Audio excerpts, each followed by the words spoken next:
स्वागत है आप सभी का आपके अपने YouTube चैनल डिजीफ्लाई में। तो आशा करता हूं आप सभी की तैयारी अच्छी चल रही होगी। आपका एग्जाम 21 मई को है यूपी लेखपाल का, और भी एग्जाम है जहां पे उत्तर प्रदेश जीके से आपके लगभग 20 प्रश्न हर एग्जाम में देखने को मिलेंगे जब से सिलेबस चेंज किया है यूपी ट्रिपल एस आयोग द्वारा। तो उसी क्रम में दोस्तों आज ये हमारी क्लास पार्ट 23 है। इससे पहले हम लगभग 20-22 क्लास हम करा चुके हैं।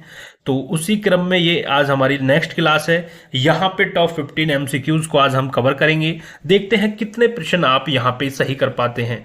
जितने भी प्रश्न मैंने इस क्लास में लिए हैं वो सभी यूपी पीसीएस की जितनी परीक्षाएं हुई हैं, आपकी यूपी आरओ एआरओ की परीक्षाएं जितनी हुई हैं, मतलब कुल मिला के जितने भी प्रीवियस ईयर परीक्षाओं में क्वेश्चन बने हैं जो कि मोस्ट इंपोर्टेंट है आगामी एग्जाम के लिए, वो प्रश्न हमने यहाँ पे लिए हैं। अब कितने प्रश्न आप सही कर पाते हैं 15 में से वो देखना है। तो चलिए शुरुआत करते हैं पहले प्रश्न से। उत्तर प्रदेश में रोजगार की दृष्टि से सबसे बड़ा उद्योग कौन सा है? ऑप्शन ए चीनी उद्योग, ऑप्शन बी हथकरघा उद्योग, ऑप्शन सी चमड़ा उद्योग, ऑप्शन डी है सीमेंट उद्योग।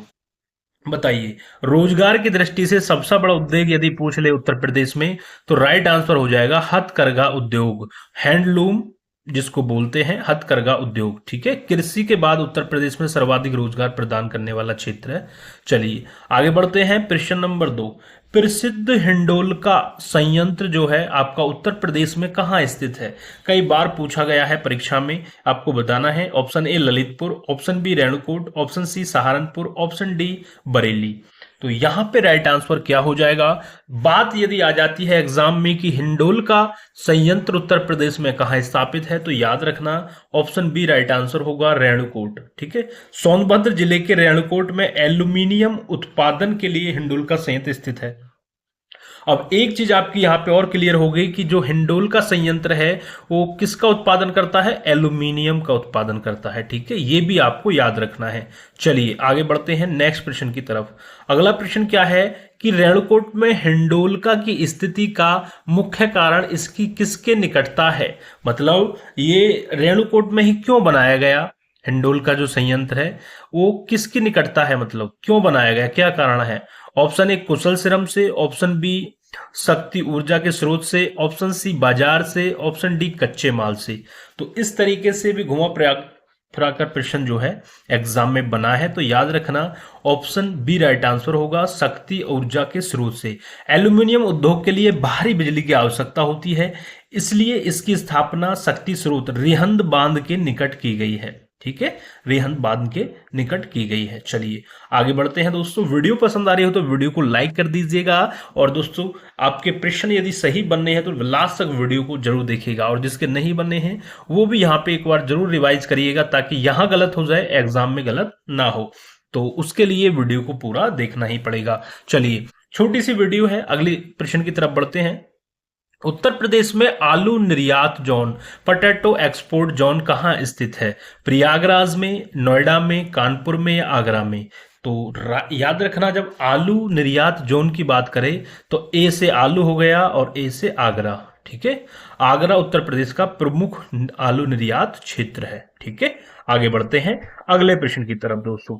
उत्तर प्रदेश में दिया सिलाई उद्योग का प्रमुख केंद्र कौन सा है? दिया सिलाई का प्रमुख केंद्र कौन सा है, ये आपसे पूछ लिया है दोस्तों। ऐसे प्रश्न हैं ये जो बार बार आपने देखे भी होंगे, यदि प्रीवियस ईयर प्रश्न आपने करे होंगे या एग्जाम दिए होंगे, तो ये प्रश्न वो हैं जो कई बार एग्जाम में बने हैं।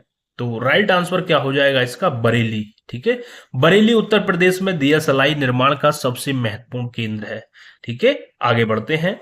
प्रश्न नंबर 6, भारत के कुल जीडीपी में उत्तर प्रदेश का योगदान वर्तमान में जो है लगभग कितना है? तो ये जो प्रश्न है दोस्तों जब पूछा गया था एग्जाम में उसके अनुसार है, तो इसका आंसर मैं आपको अलग से बताऊंगा, क्योंकि जब ये पूछा गया था तो जब 8% था इसका आंसर, लेकिन अब क्या है, जो जीडीपी में जो उत्तर प्रदेश का योगदान है वो 9.2 से लेकर लगभग 9.5 % तक का योगदान है। ठीक है, चलिए आगे बढ़ते हैं प्रश्न नंबर 7 की तरफ। School of paper technology, school of paper technology Uttar Pradesh के किस जिले में स्थित है, ये आपसे पूछा है। Option A Kanpur, option B Saharanpur, option C Gorakhpur, option D Lucknow.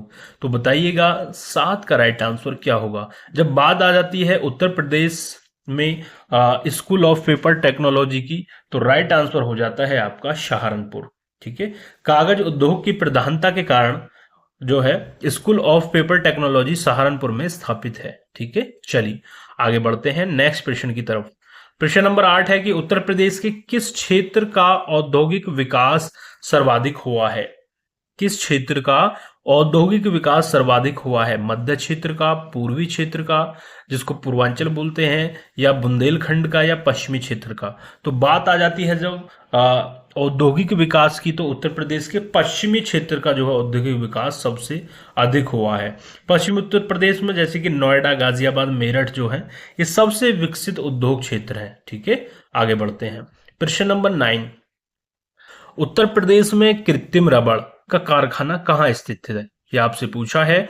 तो राइट आंसर आपका क्या हो जाएगा, नोएडा, मोदीनगर, बरेली या वाराणसी।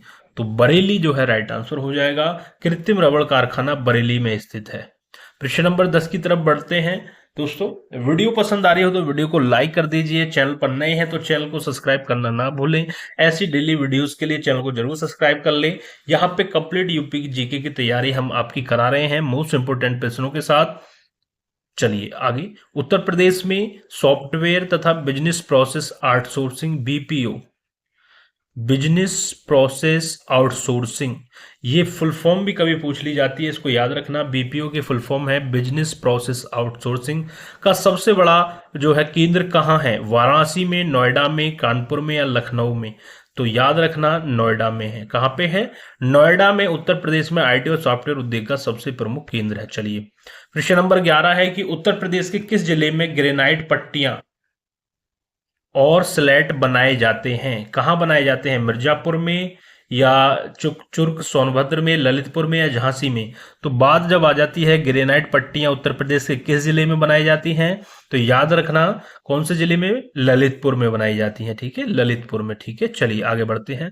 प्रश्न नंबर 12, उत्तर प्रदेश में मूल्य वर्धित कर वीएटी कब लागू हुआ था। मोस्ट इंपोर्टेंट प्रश्न है और ये एग्जाम में पूछा जा सकता है इस बार। उत्तर प्रदेश में मूल्य वर्धित वैट कब से लागू हुआ था, तो याद रखना 1 जुलाई 2008 से। उत्तर प्रदेश में वैट को 1 जनवरी 2008 को प्रभावी बनाया गया था। ठीक है, 1 जनवरी 2008।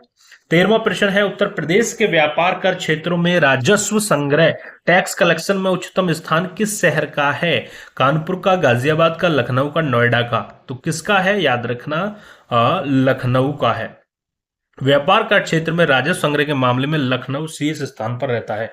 चलिए प्रश्न नंबर 14 कि दादरी, चुनार, चोरकड़ी तथा डाला ये सभी स्थान जो है किसके उत्पादन के लिए प्रसिद्ध है।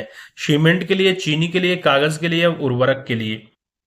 तो इसका राइट आंसर याद रखना, कई बार पूछा गया है, ऑप्शन ए सीमेंट। ये सभी जो है स्थान उत्तर प्रदेश में सीमेंट उत्पादन के प्रमुख कारखाने और केंद्र हैं। आगे बढ़ते हैं। प्रश्न नंबर 15, लास्ट प्रश्न है कि उत्तर प्रदेश के किस जिले में प्रथम पॉलिस्टर रेशा फैक्ट्री स्थापित की गई। रायबरेली, सुल्तानपुर, उन्नाव या बाराबंकी। तो याद रखना उत्तर प्रदेश के जो है बाराबंकी जिले में प्रथम पॉलिस्टर रेशा फैक्ट्री जो है स्थापना की गई थी। ठीक है, कितने प्रश्न आपके सही हुए, 15 प्रश्न में से एक बार कमेंट करके जरूर बताइएगा। 15 में से 13 हुए, 12 हुए या 15 में से 15 सही आपके हुए, कमेंट जरूर करिएगा। इससे क्या होता है, मोटिवेशन हमें यहाँ पे मिलता है, जिससे हमें और भी ज्यादा वीडियो आपके लिए लाने की हिम्मत यहाँ पे अपने अंदर जागती है। तो वीडियो पसंद आई हो तो वीडियो को लाइक कर दीजिएगा, चैनल पर नए हैं तो चैनल को सब्सक्राइब जरूर कर लीजिएगा, और मिलते हैं बहुत जल्द अगले वीडियो में। तब तक के लिए दोस्तों जय हिंद, जय भारत। पढ़ते रहें, मुस्कुराते रहें। चलिए।